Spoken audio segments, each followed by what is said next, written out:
샬롬 로중 읽어주는 제입니다. 오늘은 8월 15일 화요일 로중입니다. 사람의 행실이 주님을 기쁘시게 하면 그의 원수라도 그와 화목하게 하여 주신다. 잠언 16장 7절. 너희 원수를 사랑하고 너희를 박해하는 사람을 위하여 기도하여라. 그래야면 너희가 하늘에 계신 너희 아버지의 자녀가 될 것이다.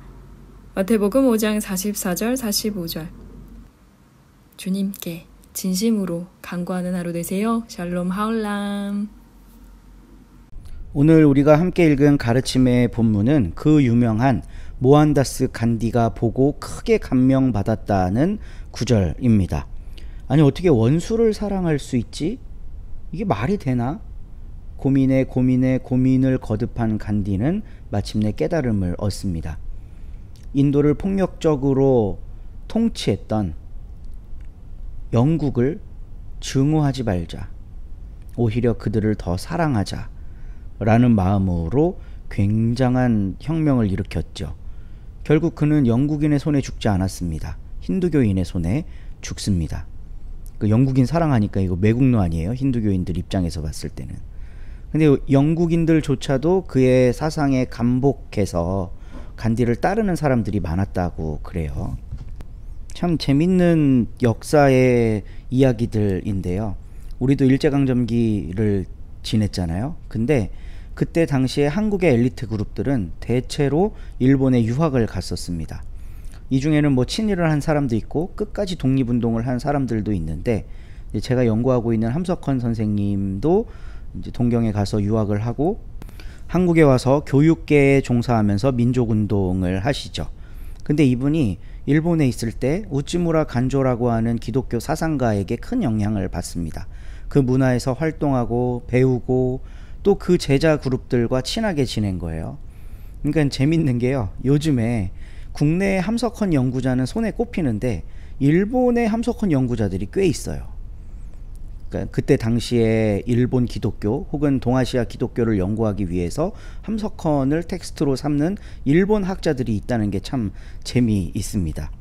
오히려 한국에서는 굉장히 극명하게 호불호가 갈려요. 이분이 뭐 용공이다, 빨갱이다, 뭐 국가 전복 세력이다, 이렇게 생각하는 사람들 많이 있거든요. 그러니까 한국이라고 하는 특수한 정치적 상황 속에서 한 인물이 양쪽으로 갈려서 평가가 되는 거죠. 근데 정작 다른 나라에서 우리에게 해를 입혔던 그 나라에서 존경하고 연구하는 학자가 돼 있다는 거, 이게 참 아이러니면서도 재밌습니다. 간디도 마찬가지였죠. 그래서 오늘 말씀에 다시 한번 집중해 봅니다. 너희 원수를 사랑하고 너희를 박해하는 사람을 위해 기도하여라. 근데요, 이 말씀의 전제가 되는 구절은 43절입니다. 내 이웃을 사랑하고 내 원수를 미워하여라 하고 말한 것을 너희는 들었다. 이 마태복음 5장 20절부터는요, 옛 율법은 이렇게 가르쳤지만 나는 이렇게 가르친다 라고 예수님이 이제 옛 율법과 자신의 가르침을 대비해서 설명하시는 거거든요. 근데 43절 말씀이 약간 이상해요. 이웃을 사랑하고 원수를 미워하라, 이런 구절이 율법에 없기 때문에 그래요. 다른 구절들은 다 있습니다. 뭐 눈은 눈으로 이는 이로 갚아라, 맹세하지 말아라, 간음하지 말아라, 이걸 들었으나 나는 너희에게 얘기하니 여자를 보고 음욕을 품는 자마다 간음함이라, 뭐 이런 식으로 율법에 있는 말씀을 근거로 해서 더 확장된 가르침을 주시거든요. 근데 이 구절만큼은 원수를 사랑하라 라는 말씀 같은 경우는 그 근거가 되는 구절이 율법에 없다는 거예요.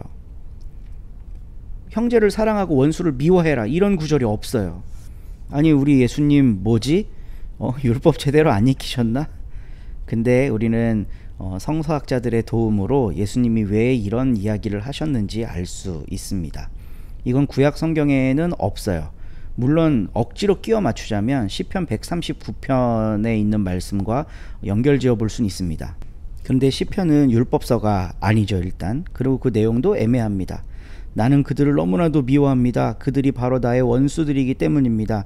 이런 탄원하는 시이기 때문에 율법화할 수 없는 구절이에요. 그러니까 억지로 끼워 맞추면 찾아낼 수는 있다. 근데 많은 성서학자들의 노력으로 쿰란 문서라는 걸 발견했습니다. 이 쿰란 문서는 1세기 혹은 그 이전 시대에 유대교 내부 당파 싸움이 일어났다는 걸 알려주는데요. 여기에서 새로 확정된 규정들이 율법과 같은 효력을 지니게 돼요. 그러니까 그 쿰란 문서를 통해 살펴보면 1세기 팔레스타인을 지배하고 있었던 율법 체계라고 하는 게 단순히 모세 오경이나 선지서들만이 아니라 이들이 싸움을 거치면서 새롭게 만들어낸 교리 체계라는 게 또 있다는 것을 알 수가 있습니다.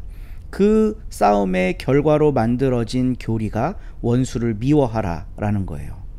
그러니까 오경에 나와 있진 않지만 이때 당시 사람들의 관념에 원수는 미워해야 되는구나 라는 게 있을 만큼 굉장히 보편적인 율법이었다는 거예요.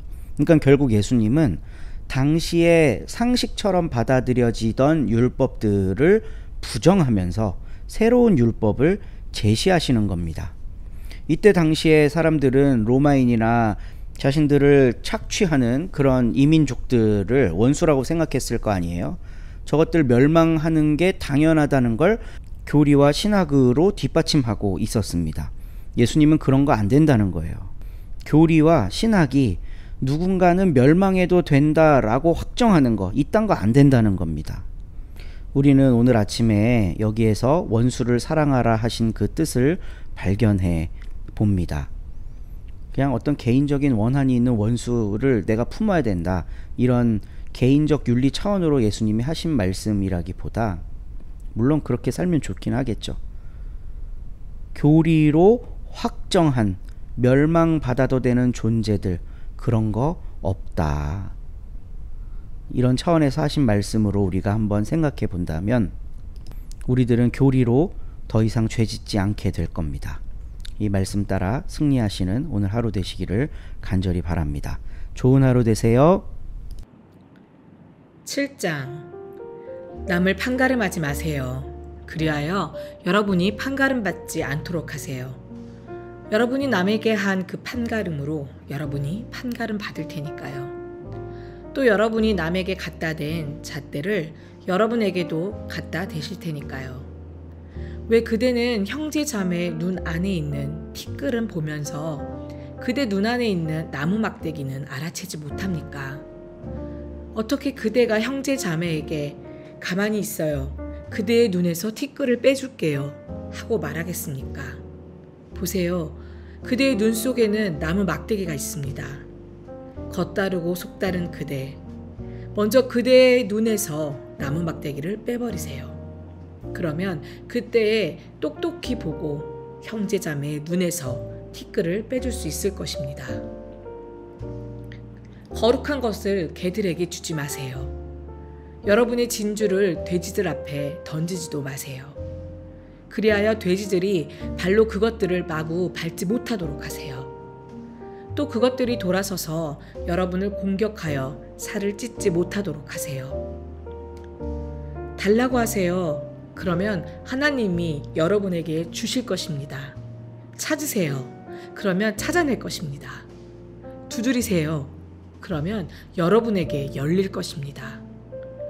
달라고 하는 사람마다 받고, 찾는 사람은 찾아내고, 두드리는 사람에게는 열어주실 테니까요. 여러분 가운데 어떤 사람이 자식이 빵을 달라고 하는데 돌을 내주겠어요? 물고기를 달라고 하는데 뱀을 내주겠어요? 그러므로 여러분이야말로 악할지라도 제 자녀들에게는 좋은 선물을 줄 줄 아는데 여러분의 아버지 곧 하늘에 계신 분은 얼마나 더 그러시겠어요? 달라고 하는 사람들에게 좋은 것들을 주실 것입니다. 그러므로 남들이 여러분에게 해주기를 바라는 것은 무엇이든지 다 여러분 자신들도 그대로 남들에게 해주세요. 이것이 율법과 예언서의 핵심이니까요. 좁은 문으로 들어가세요. 망하는 대로 이끌어가는 문은 넓고 그 길은 널찍하기 때문입니다. 그래서 많은 사람들이 그리로 들어갑니다. 그러나 생명으로 이끌어가는 문은 얼마나 좁고 또 그 길이 비좁은지요. 그래서 그것을 찾는 사람은 몇몇 뿐입니다. 거짓 예언자들을 주의하세요. 여러분한테 올 때는 양의 옷을 입고 있습니다.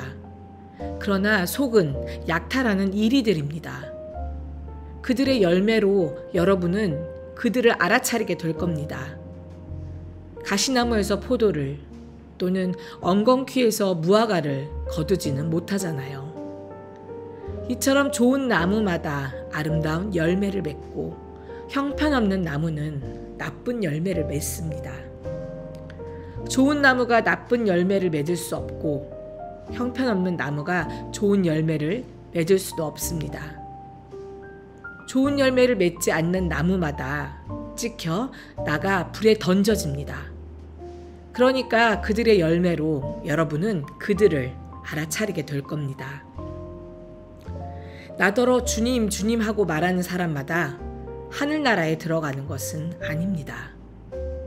나의 아버지 곧 하늘에 계신 분의 뜻을 실행하는 사람이 들어갈 것입니다. 많은 사람들이 바로 그날에 나에게 말할 것입니다. 주님, 주님, 우리가 주님의 이름으로 예언하지 않았습니까? 또 주님의 이름으로 귀신들을 쫓아내지 않았습니까? 또 주님의 이름으로 능력을 보여주는 일을 많이 하지 않았습니까? 하고요. 그러나 그때에 내가 그들에게 대놓고 말할 겁니다. 나는 당신들을 전혀 알지 못하오. 나한테서 썩 물러가시오. 불법을 저지르는 사람들이여. 그러므로 누구든지 나의 이 말을 듣고 그것들을 실행하는 사람이 있다고 합시다. 그는 자기 집을 바위 위에 지은 생각 깊은 사람과 같을 것입니다. 나중에 비가 내리고 물난리가 났습니다. 또 바람이 일어 그 집에 불어 닥쳤습니다. 그러나 그 집은 무너지지 않습니다. 바위 위에 기초가 놓인 까닭이지요. 누구든지 나의 이 말을 듣고 그것들을 실행하지 않는 사람이 있다고 합시다. 그는 자기 집을 모래 위에 지은 생각 짧은 사람과 같을 것입니다. 그런데 비가 내리고 물난리가 났습니다. 또 바람이 일어 그 집을 세차게 때렸습니다. 그러자 그 집이 무너졌습니다. 그 무너짐이 대단했습니다. 예수님이 이런 말씀들을 끝마치셨을 때 무리들은 예수님의 가르침에 매우 놀랐다. 예수님이 권위 있게 가르치셨고 그들의 율법학자들처럼 하지 않으셨기 때문이다. 아멘.